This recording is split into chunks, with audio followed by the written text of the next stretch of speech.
Mi nuera Valeria me mandó una botella de vino tinto carísimo para mi cumpleaños, con una tarjeta que decía, especial como tú, querida Carmen. Al día siguiente me llamó preguntando si ya me lo había tomado, y cuando le dije que no podía por mis medicamentos, pero que mi madre había venido de visita, y le serví una copa porque le encantó, se quedó en silencio, y después gritó, ¿cuándo se lo tomó? ¿Cuánto tomó? Esa reacción me dijo todo lo que necesitaba saber sobre las verdaderas intenciones de mi querida nuera. ¿Desde dónde nos estás viendo hoy? Déjanos tu ubicación en los comentarios y dale like y suscríbete al canal. Pero déjame contarte cómo llegué a descubrir que la mujer que mi hijo Miguel trajo a casa hace 5 años no era la angelita dulce que todos creíamos. Mi nombre es Carmen Herrera. Tengo 64 años. Soy viuda desde hace 3 años cuando perdí a mi querido Esteban. Y si hay algo que he aprendido en esta vida es que las serpientes siempre se disfrazan de palomas hasta que muestran sus colmillos. Todo empezó el 15 de marzo de 2024, mi cumpleaños número 64. Era un viernes por la tarde y yo estaba en mi cocina preparando mi cena usual, una ensalada simple y un poco de pollo a la plancha, cuando llegó el delivery. Un joven muy educado me entregó una caja elegante con un lazo dorado. Para la señora Carmen Herrera, feliz cumpleaños, dijo con una sonrisa. Adentro había una botella de vino tinto francés que por la etiqueta elegante y el peso de la botella debía costar más de lo que yo gasto en comida en un mes. La tarjeta era de color marfil, con la letra perfecta de Valeria. Para la mujer más especial que conozco, especial como tú, querida Carmen. Con todo mi amor en tu día especial. Tu nuera que te adora, Valeria. Me conmovió, no voy a mentir. Desde que Esteban murió, los cumpleaños habían sido días solitarios. Miguel siempre llamaba, claro, pero vivía ocupado con su trabajo de ingeniero y su nueva vida matrimonial. ¿Y Valeria? Bueno, Valeria siempre había sido correcta conmigo, pero nunca cálida. Este gesto parecía diferente, personal. Llamé a Miguel esa noche para agradecerle. Mijo, dile a Valeria que muchas gracias por el vino hermoso que me mandó. Es demasiado elegante para mí, pero el gesto me llegó al corazón. Miguel se quedó callado por un segundo. ¿Qué vino, mamá? Su voz sonaba confundida. El vino francés que me mandó para mi cumpleaños. Llegó esta tarde. Ah, sí, claro, dijo rápidamente. Valeria me comentó algo. Me da gusto que te haya gustado. Pero algo en su tono me sonó raro, como cuando era niño y fingía haber hecho la tarea cuando no la había hecho. Conocía a mi hijo desde que nació y sabía cuándo estaba mintiendo. Valeria no le había dicho nada sobre el vino, estaba segura. Esa noche guardé la botella en mi refrigerador. No soy gran bebedora. Desde que tomo medicamentos para la presión arterial, mi doctora me ha recomendado evitar el alcohol. Pero pensé que tal vez podría servir una copita pequeña en alguna ocasión especial, o mejor aún, guardarla para cuando vinieran visitas. El sábado 16 de marzo amaneció nublado. Yo estaba en mi jardín regando mis rosas cuando sonó el teléfono. Era Valeria, y su voz sonaba extraña, como forzada. Carmen, ¿cómo estás? ¿Cómo pasaste tu cumpleaños? Me pareció raro porque normalmente Valeria me hablaba solo cuando necesitaba algo. Que la recogiera del salón de belleza cuando Miguel estaba trabajando, o que le prestara mi molde para hacer flan para alguna reunión social. Muy bien, mija. Muchas gracias por el vino tan hermoso que me mandaste. Fue un detalle muy lindo de tu parte. De nada, Carmen. ¿Ya te lo tomaste? La pregunta me sorprendió por lo directa. ¿Ya me lo tomé? No, mija, ya sabes que no puedo tomar alcohol por mis medicamentos. Pero mi mamá vino ayer en la tarde a visitarme, y cuando vio la botella tan elegante, me pidió que le sirviera una copita. Le encantó. Dijo que había estado muy bueno. El silencio al otro lado de la línea fue tan largo que pensé que se había cortado la llamada. «¿Valeria? ¿Estás ahí?» Entonces exploté. ¿Cuándo se lo tomó? ¿Cuánto tomó? El tono desesperado de su voz me puso la piel de gallina. «¿Qué te pasa, Valeria? ¿Por qué gritas así?» Mi corazón empezó a latir más fuerte. Nada, perdón. Es que... ¿Tu mamá está bien? ¿Cómo se siente? Pues bien, se fue a su casa como a las 7 de la noche. ¿Por qué preguntas eso? No, por nada. Solo cuídala mucho, ¿sí? Y si se siente mal, llévala al doctor inmediatamente. Cuando colgó el teléfono, me quedé parada en mi cocina, con un frío helado recorriéndome todo el cuerpo. La reacción de Valeria no era normal. Nadie se desespera así porque alguien haya tomado vino, a menos que el vino tuviera algo que no debía tener. Esa posibilidad me golpeó como un puño en el estómago, pero inmediatamente traté de convencerme de que estaba exagerando. Valeria era muchas cosas: vanidosa, superficial, a veces grosera cuando creía que nadie la escuchaba, pero no una envenenadora. ¿O sí? Marqué inmediatamente el número de mi madre. Siguiente. Rosa Herrera, 87 años, viuda también, pero con más energía que muchas personas de 50. El teléfono sonó y sonó hasta que saltó el contestador. Raro. Mi mamá siempre contesta el teléfono, especialmente los sábados cuando sabe que tengo tiempo libre para hablar largo. Manejé a su casa, que está a 15 minutos de la mía. Toqué el timbre varias veces.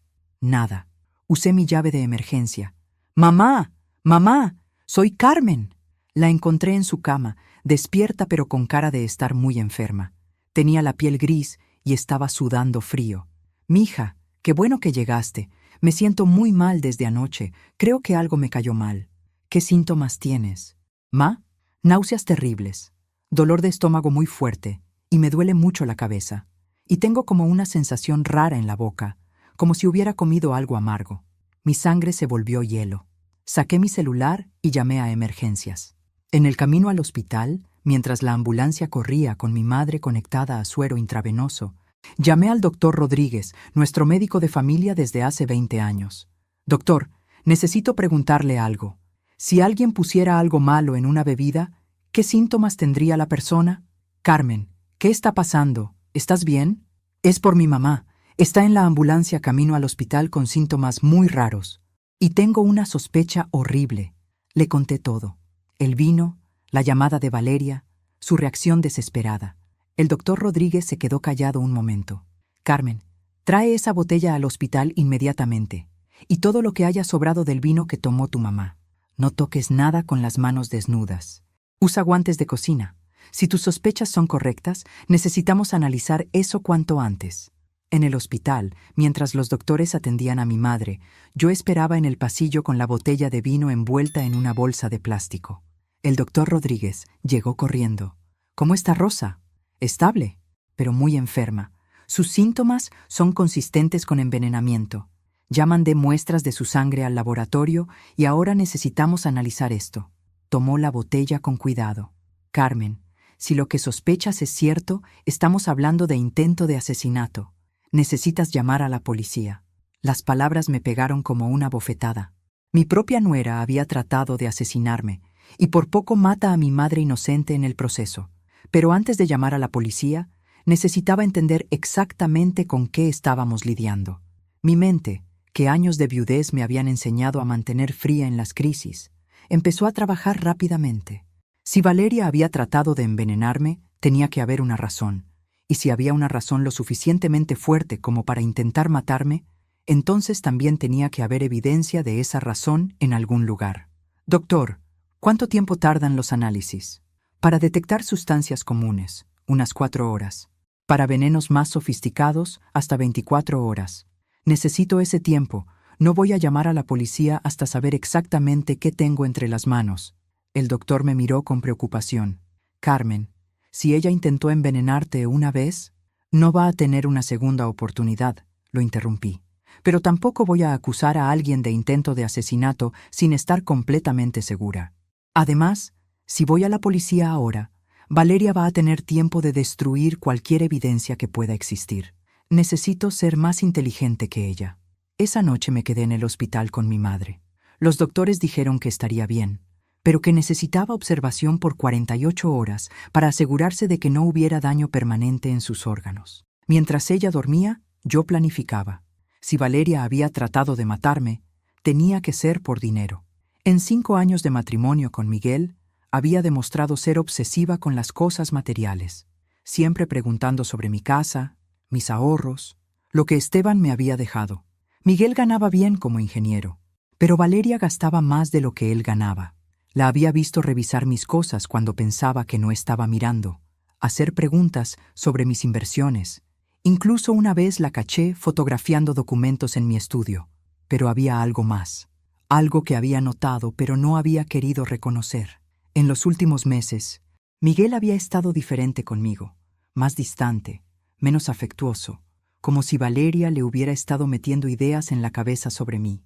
Y ahora que lo pensaba, él había parecido sorprendido genuinamente cuando mencioné el vino, lo que significaba que Valeria había actuado sola. A las 3 de la mañana, mientras mi madre dormía tranquila, con los monitores marcando que sus signos vitales se estabilizaban, tomé una decisión.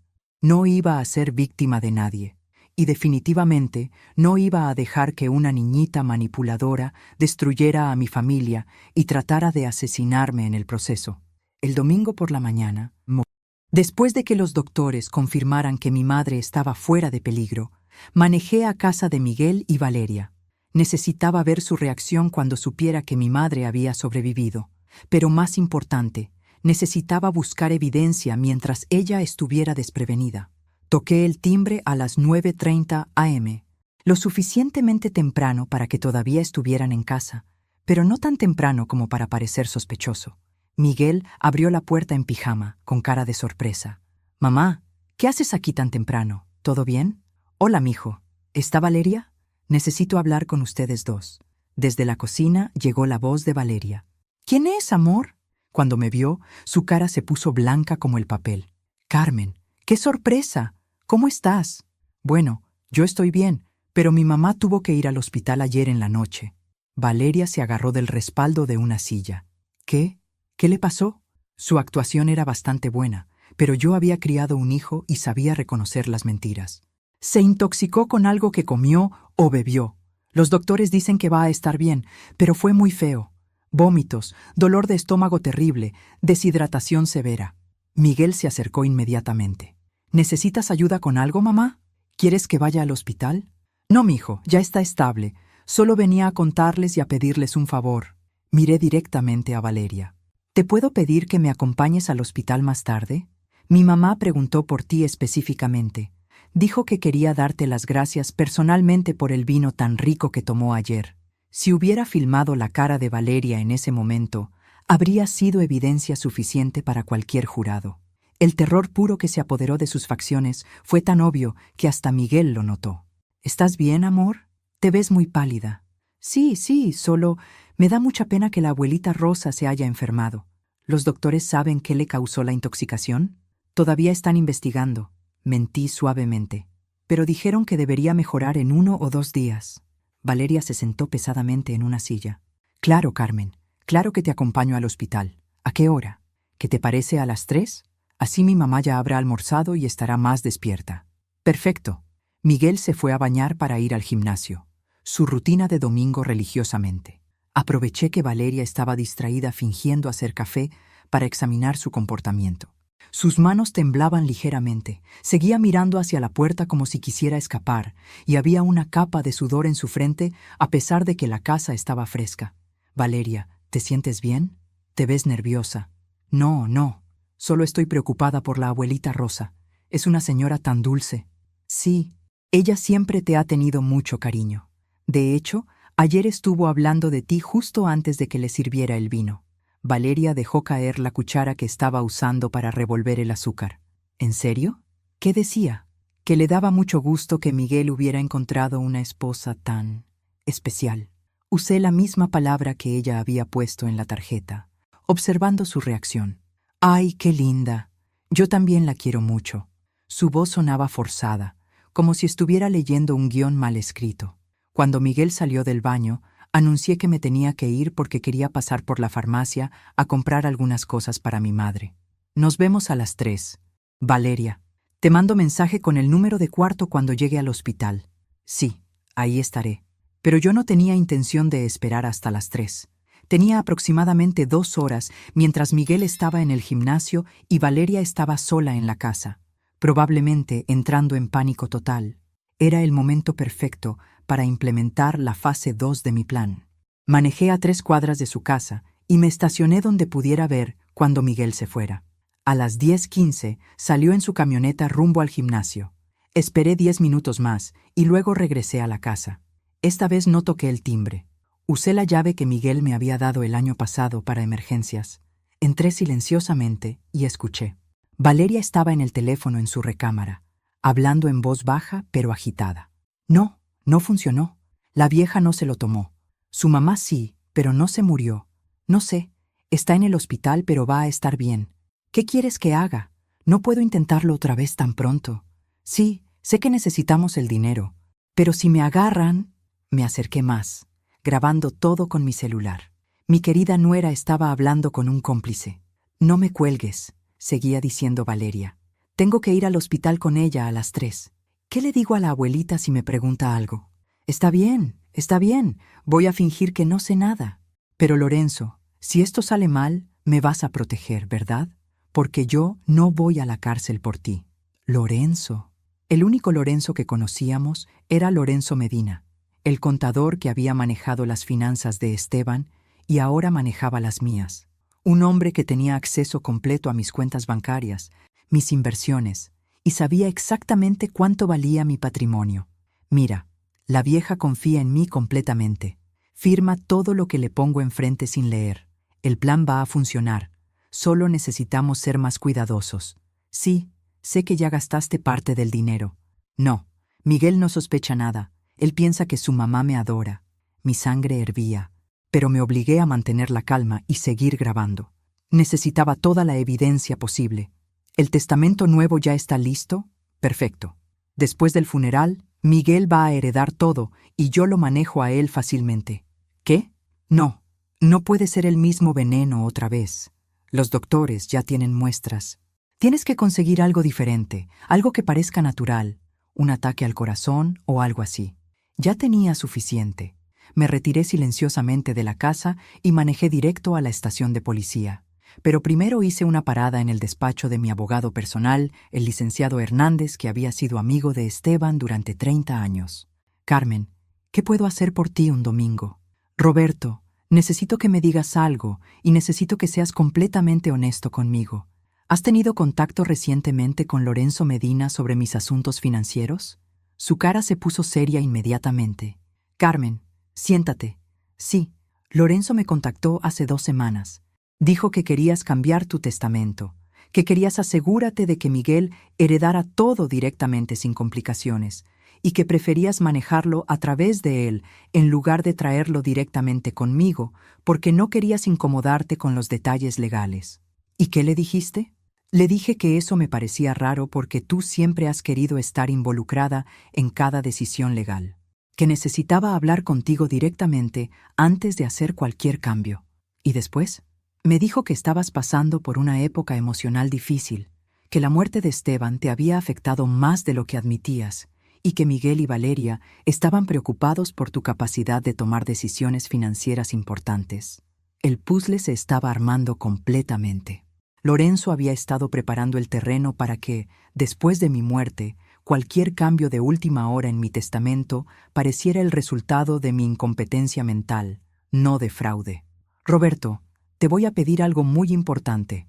¿Puedes contactar a Lorenzo mañana por la mañana y decirle que ya tienes el testamento nuevo listo, que solo necesitas que yo pase a firmarlo? Dile que decidiste acceder a su petición porque notaste que efectivamente estoy más frágil últimamente.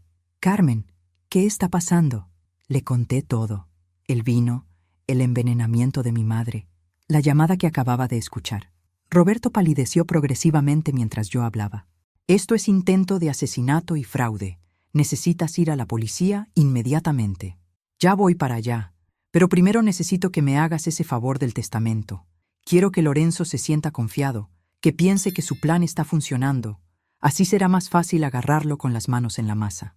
En la estación de policía me recibió la detective Luna Martínez, una mujer de unos 45 años, con cara inteligente y modales directos. Le mostré el video que había grabado y le expliqué toda la situación. Señora Herrera, esto es muy serio, pero para proceder necesitamos evidencia física del envenenamiento y tenemos que agarrar a los sospechosos en el acto. ¿Qué me recomienda que haga? Primero, vamos a analizar el vino inmediatamente con nuestro laboratorio. Segundo, necesitamos que usted siga actuando normal con ellos mientras preparamos una operación. Y tercero, esa cita que tiene hoy con su nuera. Nosotros vamos a estar escuchando. Me equiparon con un micrófono pequeñísimo que se escondía perfectamente bajo mi blusa. Recuerde, señora Herrera, trate de que ella hable. Haga preguntas que la hagan sentir que necesita explicarse. Y sobre todo, manténgase en lugares públicos. A las 2:45 p.m. estaba en el cuarto de mi madre en el hospital. Ella estaba mucho mejor, sentada en la cama comiendo gelatina. Mija, ¿por qué esa cara tan seria? Nada, ma, solo cansada. Oye, Valeria viene a visitarte en un ratito. ¿En serio? Qué linda. Esa muchacha sí me cae bien. Siempre tan atenta. Si ella supiera.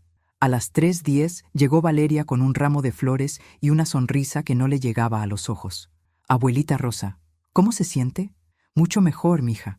Qué flores tan bonitas. Era lo menos que podía hacer. Carmen me contó lo que pasó y me siento terrible. Mi madre, inocente como siempre, sonrió. Ay, no, no es tu culpa. Debe haber sido algo que comí en el mercado ayer. Aunque, curiosamente, lo único diferente que probé fue ese vino tan rico que trajiste para Carmen. Valeria se puso rígida. ¿El vino? Sí. Me sirvió una copita y estaba buenísimo. Un poco amargo al final, pero muy elegante. Las manos de Valeria empezaron a temblar visiblemente. Me da mucho gusto que le haya gustado. Yo intervine suavemente. Valeria, ¿dónde compraste ese vino? Mi mamá quiere saber para que le compremos otro igual cuando salga del hospital. Yo, lo compré en línea. No recuerdo exactamente dónde. ¿En línea? ¿No lo compraste en la vinatería de la colonia Roma que me recomendaste el mes pasado? Valeria se veía cada vez más nerviosa. No, este era especial. Lo pedí específicamente para tu cumpleaños. Era hora de apretar un poco más el tornillo. Qué linda eres, Valeria, pero me da curiosidad. ¿Cómo sabías exactamente qué tipo de vino elegir?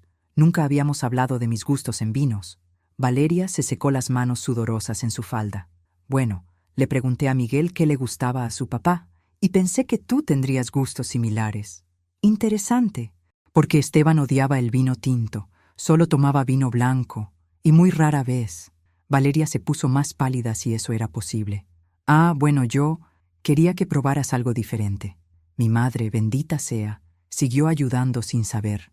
Valeria, mija, ¿tú ya probaste ese vino? Porque te digo que tenía un saborcito raro al final. No desagradable, pero raro. No lo probé. Solo quería que fuera especial para Carmen. ¡Qué extraño!, comenté casualmente, porque cuando hablé con la vinatería donde supuestamente lo compraste, me dijeron que no tenían registro de ninguna compra a tu nombre en las últimas semanas.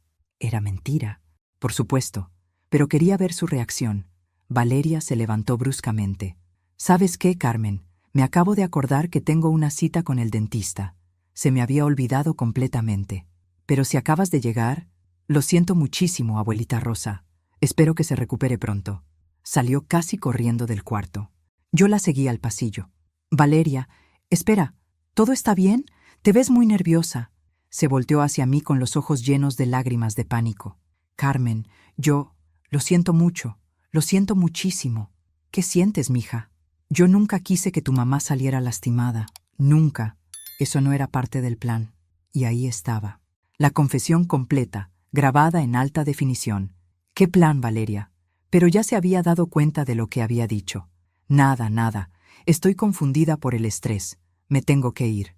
Esa noche, la detective Martínez me llamó con los resultados del laboratorio. Señora Herrera, el vino contenía estricnina mezclada con anticongelante.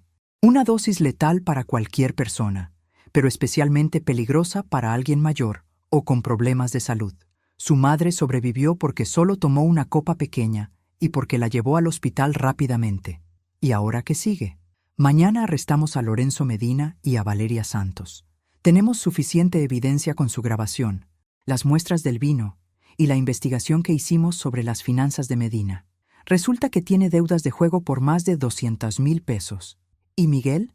Su hijo no aparece en ninguna de las grabaciones ni comunicaciones. Por ahora, parece que su esposa y el contador actuaron sin su conocimiento. Al colgar el teléfono, sentí una mezcla extraña de alivio y tristeza. Mi vida había estado en peligro real. Mi madre había casi muerto por mi culpa y la familia de mi hijo estaba a punto de explotar. Pero también sentí algo que no había experimentado en mucho tiempo: poder. Durante 3 años de viudez, había dejado que otras personas tomaran las decisiones importantes por mí. Lorenzo manejaba mi dinero, Miguel se preocupaba por mi seguridad, Valeria me trataba como una anciana inofensiva. Todos asumían que Carmen Herrera era una viudita vulnerable que necesitaba protección. Qué equivocados estaban. Esa noche llamé a Miguel. «Mijo, necesito que vengas a mi casa mañana por la mañana. Tenemos que hablar». «¿De qué, mamá? ¿Está todo bien?» «Todo va a estar bien pronto. Solo ven a las 9 a.m. También llamé a mi hermana Esperanza en Guadalajara, a mis amigas del club de jardinería y a mis vecinos más cercanos. Era hora de que toda mi red de apoyo supiera exactamente qué tipo de mujer habían subestimado.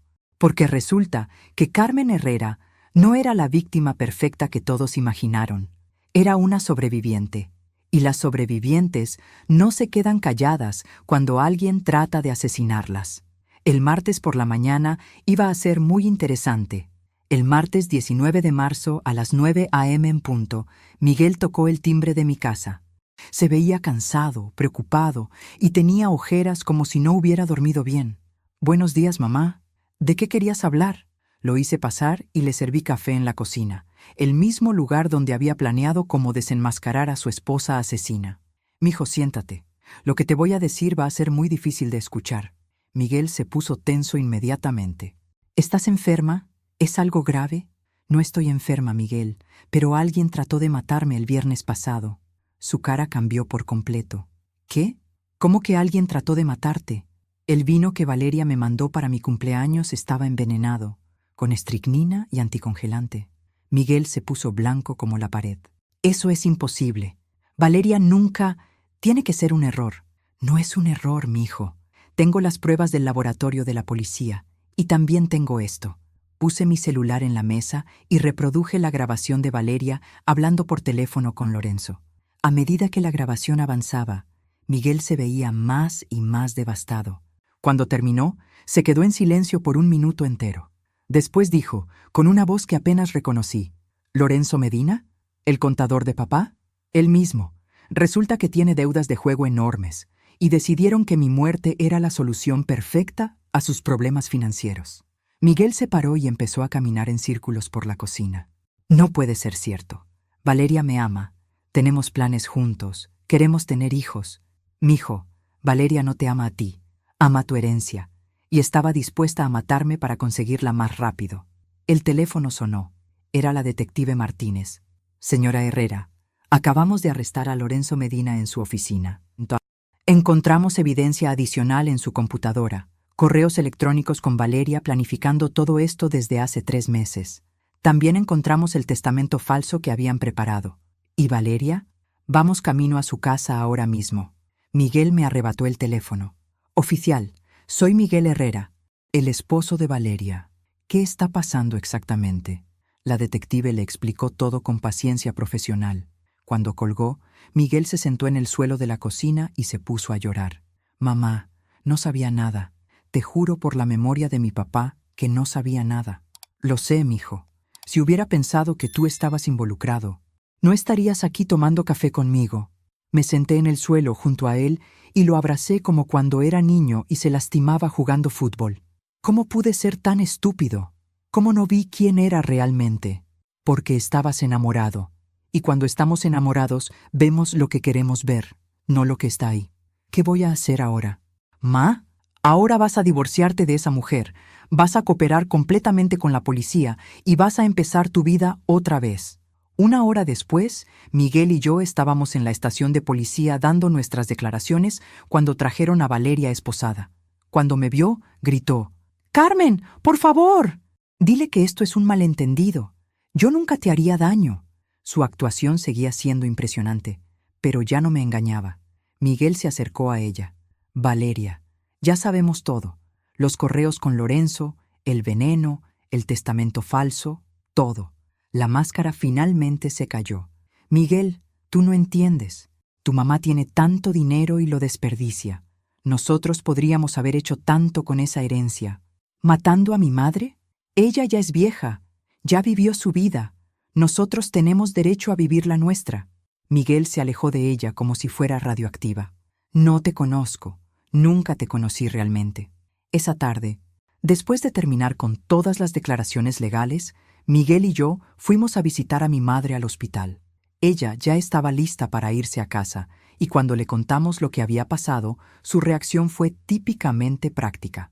Bueno, por lo menos ahora sabemos por qué sabía tan raro el vino. Ma, por poco te mueres por mi culpa, le dije, sintiéndome culpable. Mija, yo he sobrevivido 87 años de huracanes, terremotos, crisis económicas y 3 hijos adolescentes. No me va a matar una mocosa envenenadora sin experiencia. Miguel sonrió por primera vez en todo el día. Abuela, usted es una guerrera. ¿Y tú? Miguel, eres igual que tu padre. Un hombre bueno que a veces escoge mujeres complicadas. Pero tienes buen corazón y eso es lo que importa. Esa noche, cuando ya estaba sola en mi casa, me di cuenta de algo importante. Por primera vez en 3 años, no me sentía como una viuda vulnerable. Me sentía como Carmen Herrera, mujer, madre, sobreviviente y aparentemente detective amateur bastante competente. Pero esto apenas estaba empezando, porque resultó que cuando empezaron a investigar las finanzas de Lorenzo más a fondo, encontraron algo que nadie esperaba. El miércoles por la mañana, la detective Martínez me llamó temprano. Señora Herrera, necesitamos que venga a la estación. Hemos descubierto algo más en la investigación de Lorenzo Medina. ¿Qué tipo de algo más? Es mejor que lo vea personalmente.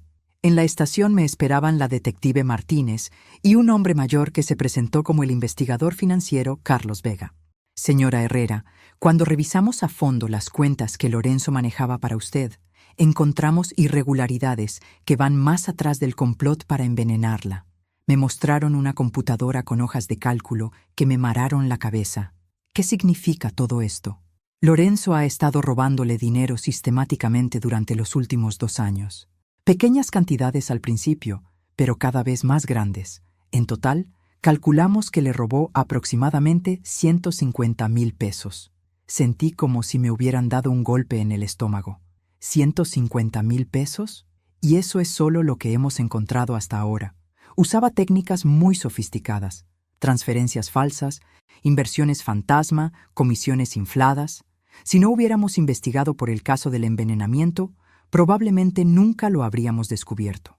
Entonces la situación financiera desesperada que los llevó a intentar matarme fue causada por él mismo robándome. Exactamente. Es irónico y perverso al mismo tiempo. El investigador Vega cerró su laptop. Lorenzo creó el problema y después decidió que asesinando la fuente del dinero podía solucionarlo. ¿Puedo recuperar el dinero? Una parte sí. Encontramos algunas de las cuentas donde lo escondió, pero mucho ya lo perdió en el casino. Sin embargo, su seguro de responsabilidad profesional debería cubrir el resto. Esa tarde fui a contarle todo a Miguel. Lo encontré en su oficina, donde aparentemente había estado enterrándose en trabajo para evitar pensar en su vida personal. Mijo, tengo más noticias sobre tu exesposa y su socio. ¿Exesposa? Todavía estamos casados técnicamente. No por mucho tiempo, espero. Le conté sobre el robo adicional. Miguel se puso furioso de una manera que no había visto desde que era adolescente. Ese desgraciado no solo trató de matarte, sino que te había estado robando durante años. Y Valeria lo sabía, tenía que saber. Probablemente por eso se desesperaron. Lorenzo ya había robado tanto que necesitaban acceso completo a mi patrimonio antes de que alguien se diera cuenta. Mamá, yo revisé algunos de esos estados de cuenta cuando papá murió. ¿Cómo no noté las irregularidades? Porque confiabas, mijo, igual que yo. Lorenzo había sido el contador de tu papá durante 15 años. ¿Quién iba a sospechar? De ahora en adelante, yo voy a manejar todo lo relacionado con tus finanzas. No más contadores externos. Esa noche, mi hermana Esperanza llegó de Guadalajara. Se había tomado un autobús en cuanto le conté por teléfono lo que había pasado. Carmen, estoy tan orgullosa de ti, pero también estoy furiosa. ¿Cómo se atrevieron a lastimar a nuestra mamá y a tratar de matarte? Ya están pagando. Esperanza, Valeria y Lorenzo van a estar en la cárcel mucho tiempo. Bien, pero eso no es suficiente. Esa mujer casi deja a Miguel viudo y huérfano al mismo tiempo. Casi destruye nuestra familia. Tenía razón. El daño emocional había sido enorme. Miguel estaba devastado, confundido y cuestionando todo su juicio sobre las personas. Mi madre había pasado 2 días aterradores en el hospital. Yo había perdido la confianza que había tardado años en construir después de la muerte de Esteban. Esperanza, ¿te puedo pedir un favor? Lo que necesites. Quédate unos días. Miguel necesita familia alrededor ahora mismo y yo necesito procesar todo esto. Los siguientes días fueron un remolino de actividades legales. Declaraciones adicionales, reuniones con abogados, papeleo para recuperar el dinero robado. Pero también fueron días de reflexión. Me di cuenta de que había estado viviendo en piloto automático desde la muerte de Esteban, dejando que otros tomaran decisiones por mí, asumiendo que mi papel era ser la viudita tranquila y cooperativa. Nunca más. El viernes, Miguel vino a cenar a mi casa. Esperanza había cocinado cochinita pibil, la comida favorita de Miguel desde niño. Ma, he estado pensando en todo esto, y me di cuenta de algo importante. ¿Qué cosa, mijo? Tú salvaste tu propia vida. Si hubieras sido la víctima que ellos pensaron que eras, estarías muerta y yo nunca habría sabido la verdad. ¿Y eso qué significa? Significa que subestimé a mi propia madre tanto como ellos. Pensé que necesitabas que te protegiera, que te cuidara, que tomara decisiones por ti, pero resulta que eres más fuerte e inteligente que todos nosotros juntos. Esperanza sonrió desde la cocina. Le dije que se tardó en darse cuenta. «¡Cállate, tía!», Miguel le gritó, pero estaba sonriendo. Era la primera vez que lo veía realmente relajado desde que empezó esta pesadilla, pero aún faltaba una sorpresa más, y esta iba a ser la más grande de todas. El lunes siguiente, la detective Martínez me llamó con urgencia en su voz. «Señora Herrera, necesitamos hablar inmediatamente. Ha surgido nueva información muy importante». «¿Qué tipo de información?». «Valeria está cooperando con la investigación. Ha confesado más detalles y hay otros involucrados». En la estación de policía me esperaba una escena que jamás había imaginado. Valeria estaba sentada en una sala de interrogación, sin maquillaje, con ropa de la cárcel, y se veía 10 años mayor que la última vez que la había visto. «Señora Herrera, Valeria dice que tiene información que puede ayudar en casos similares, pero solo hablará si usted está presente». «¿Por qué yo?». Dice que se siente culpable por lo que le hizo y que necesita pedirle perdón directamente. No era algo que esperaba, pero mi curiosidad ganó. «Está bien, la escucho». Entré a la sala de interrogación. Valeria levantó la vista e inmediatamente empezó a llorar. «Carmen, yo sé que no tengo derecho a pedirte nada, pero necesito que sepas la verdad completa». «Te escucho. Lorenzo no fue el único. Esto es parte de algo más grande. Hay una red de contadores, abogados y trabajadores de casas de retiro que identifican a personas mayores con dinero y sin familia cercana. Lorenzo me contactó a mí porque necesitaban a alguien que pudiera acercarse a ti a través de Miguel». Me quedé helada. «¿Estás diciendo que esto fue planeado desde antes de que conocieran a Miguel?». «Yo conocí a Miguel en una boda hace 5 años. Pero no fue casualidad. Lorenzo me dijo que investigara a la familia, que me acercara al hijo, que me casara con él si era necesario». La detective Martínez tomó notas rápidamente. «¿Cuántas víctimas ha tenido esta red?». «No lo sé exactamente». Lorenzo mencionó otros casos. Personas mayores que habían muerto de causas naturales después de cambiar sus testamentos. Señora López de la Condesa, don Ricardo del Pedregal, otros. «Valeria, ¿por qué me estás contando esto ahora?». «Porque cuando estaba en la celda, pensé en tu mamá en el hospital, en lo cerca que estuvo de morir por mi culpa, y me di cuenta de que me había convertido en un monstruo. Llevaste 5 años fingiendo que amabas a mi hijo. Al principio era fingido, pero después sí llegué a quererlo. Pero Lorenzo me recordaba constantemente las deudas, la presión, y me convenció de que tú ya habías vivido tu vida y que nosotros teníamos derecho a la tuya». La detective se inclinó hacia adelante. «Valeria, necesitamos nombres, direcciones, todo lo que recuerdes sobre esta red. Les voy a dar todo. Pero quiero que Carmen sepa que lo que siento por Miguel era real. La parte de asesinar a su mamá era parte del negocio, pero el amor por él era verdadero. Salí de esa sala sintiéndome nauseabunda. Mi caso personal había destapado una red criminal que había estado operando durante años, matando personas mayores para robar sus herencias. ¿Cuántas familias habían perdido a sus abuelos, madres, padres, sin saber nunca que habían sido asesinados? Esa tarde me reuní con Miguel para contarle las nuevas revelaciones. Su reacción fue de horror puro. ¿Ella fingió amarme durante 5 años solo para poder matarte? Pero dice que después sí te llegó a amar de verdad. No me importa.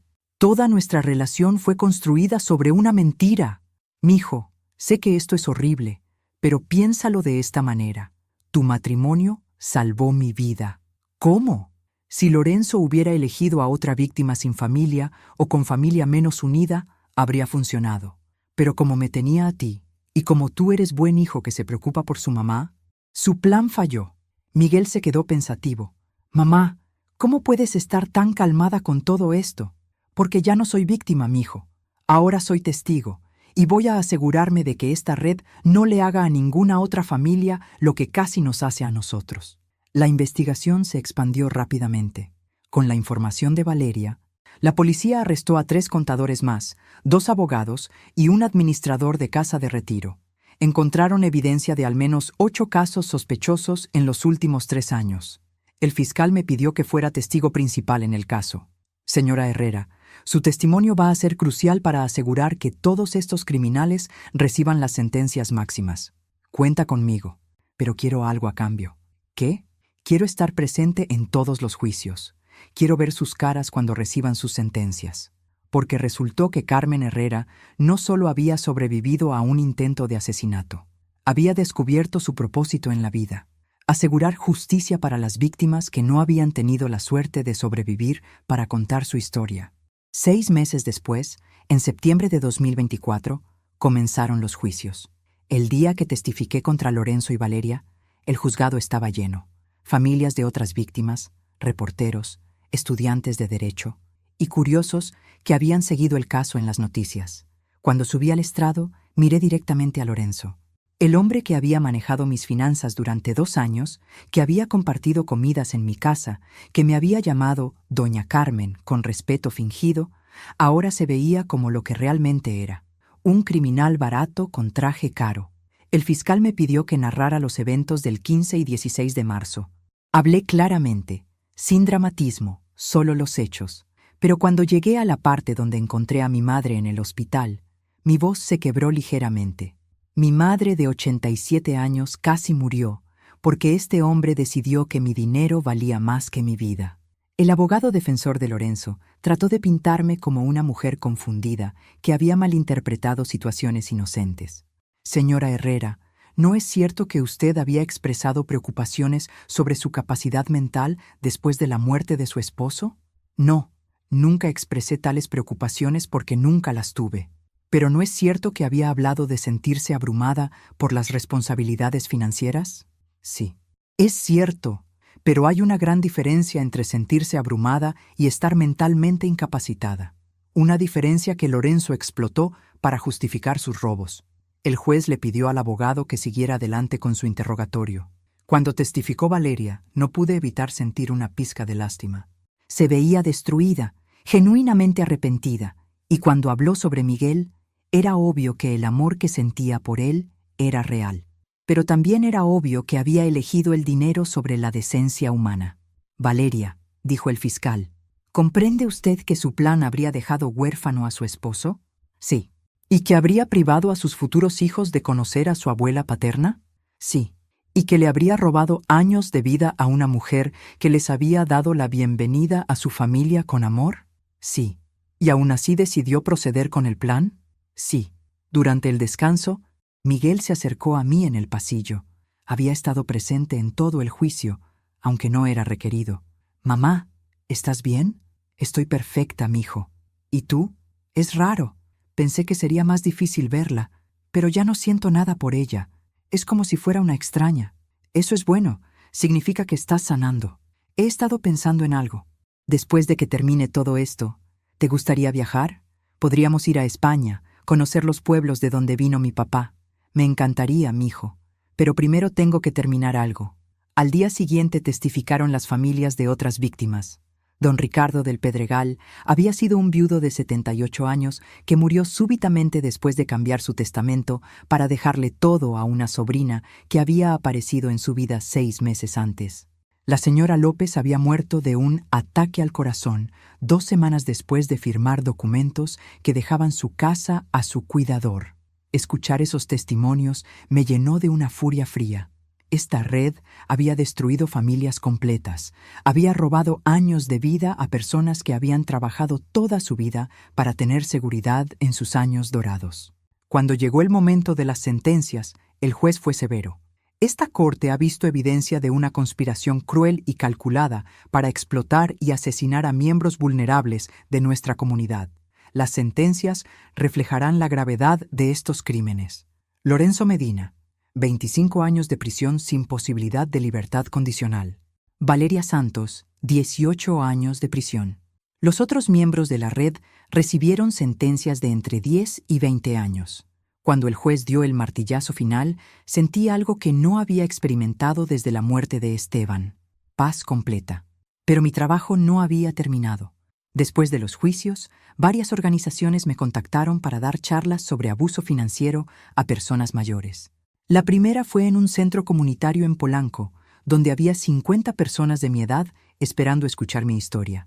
Mi nombre es Carmen Herrera, comencé, y hace 8 meses alguien trató de asesinarme para robar mi herencia. Estoy aquí para asegurarme de que eso nunca les pase a ustedes. Conté mi historia completa, los señales de alarma que había ignorado, las tácticas que Lorenzo había usado, cómo Valeria había ganado mi confianza. Pero también conté la parte más importante: cómo había luchado y había ganado. El error más grande que cometieron, dije al final de la charla, fue asumir que por ser una viuda mayor de 60 años, yo era una víctima fácil. No calcularon que Carmen Herrera no se iba a dejar matar sin pelear. Las preguntas que me hicieron después fueron inteligentes y directas. Una señora preguntó: ¿cómo sabemos en quién confiar? No tienen que confiar ciegamente en nadie, respondí. Hagan preguntas, pidan explicaciones. Si alguien se molesta porque ustedes quieren entender sus propias finanzas, esa persona no debería estar manejando su dinero.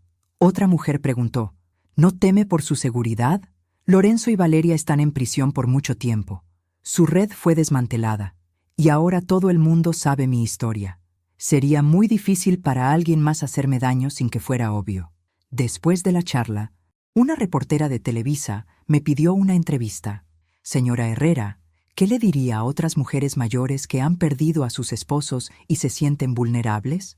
Que vulnerability no es lo mismo que debilidad, que necesitar ayuda no significa renunciar a su poder, y que nunca, nunca es demasiado tarde para defenderse.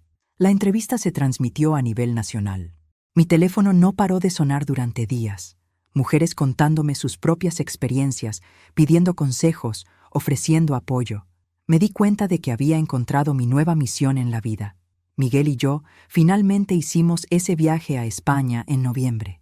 Visitamos el pueblo de Asturias, donde había nacido Esteban. Comimos en restaurantes locales, caminamos por calles medievales.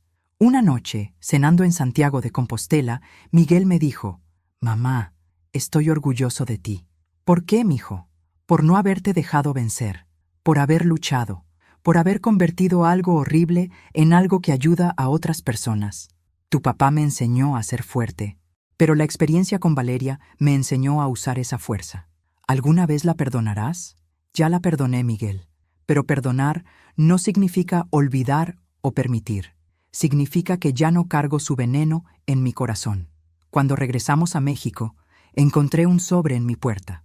Adentro había una carta de Valeria desde la prisión. «Carmen, sé que no tengo derecho a pedirte nada, pero quería que supieras que he usado mi tiempo aquí para conseguir mi título de contabilidad legalmente. Cuando salga, quiero trabajar ayudando a víctimas de fraude financiero. Tal vez nunca pueda reparar el daño que causé, pero puedo tratar de evitar que otros lo hagan». Guardé la carta sin responderla. Tal vez en unos años, cuando haya cumplido una parte sustancial de su sentencia y haya probado que su arrepentimiento es genuino, considere si tiene algo que ofrecer a la sociedad. Pero eso será decisión mía, en mi tiempo, bajo mis términos. Hoy, un año después de que intentaron asesinarme, vivo en la misma casa, manejo mis propias finanzas y doy charlas 2 veces por semana sobre protección contra abuso financiero. Mi madre, ahora de 88 años, viene a visitarme todos los domingos y todavía hace comentarios sarcásticos sobre el vino feo que me dio esa muchacha. Miguel se casó otra vez hace 3 meses, con una doctora llamada Patricia que conoció en un curso de primeros auxilios. Esta vez me involucré en el proceso de conocerla, y puedo confirmar que Patricia es genuina, inteligente y, lo más importante, tiene su propio dinero. La fundación que creé con parte del dinero recuperado de Lorenzo ya ha ayudado a 15 familias que han sido víctimas de fraude similar. Y cada vez que alguien me pregunta si no preferiría tener una vida más tranquila, les digo la verdad. Nunca en mi vida me había sentido más viva que desde que decidí luchar, porque resulta que Carmen Herrera no era la víctima que todos pensaron que sería. Era una superviviente, y las supervivientes no solo sobreviven, prosperan, protegen a otros y se aseguran de que las personas que las subestimaron paguen las consecuencias. Esa niñita que pensó que podía envenenar a una viuda indefensa para robar su herencia aprendió una lección muy valiosa. Nunca subestimes a una mujer que ya no tiene nada que perder y todo que proteger.